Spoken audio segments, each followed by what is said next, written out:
Xin chào các bạn, hôm nay mình sẽ hướng dẫn các bạn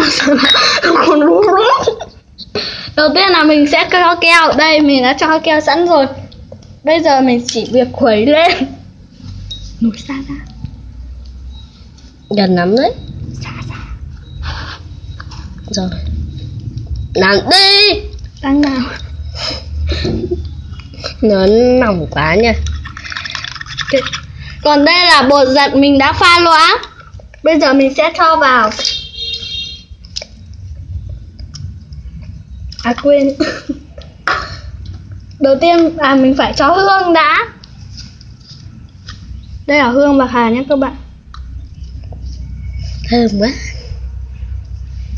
Bây giờ mình sẽ cho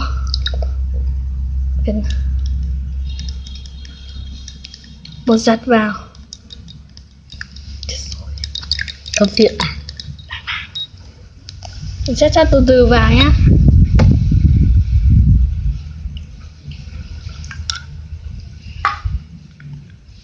Đây nó đang thành công rồi các bạn ơi. Quay vào đây. Em ăn còn đổ hết loại keo. Tiếp theo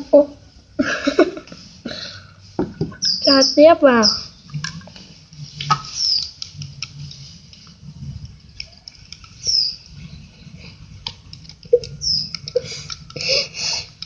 Đây nó đã thành công các bạn. Bây giờ mình bỏ ra nhồi. Để vào đây biết mà. Chị không sợ ướt cái này à? Không. Cái kia làm sao mà sợ nữa. Công nhận là thành công nha. Bây mình sẽ nhồi. Mình cứ nhồi từ từ. Ngán cháo à? Quay vào đây. Quay rồi, ký không liền. Ngược lại.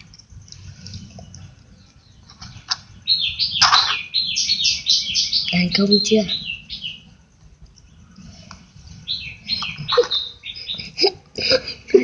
Các bạn cứ nhồi cho đến khi nó dẻo mềm, không dính tay là được.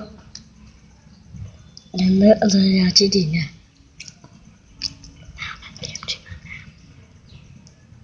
Mình sẽ cho thêm một ít nước muối sinh lý vào. Để vào. Nước muối thật à? Quay vào đây. Đây là thành quả của mình. Rất là dẻo, mềm. Bye bye đi.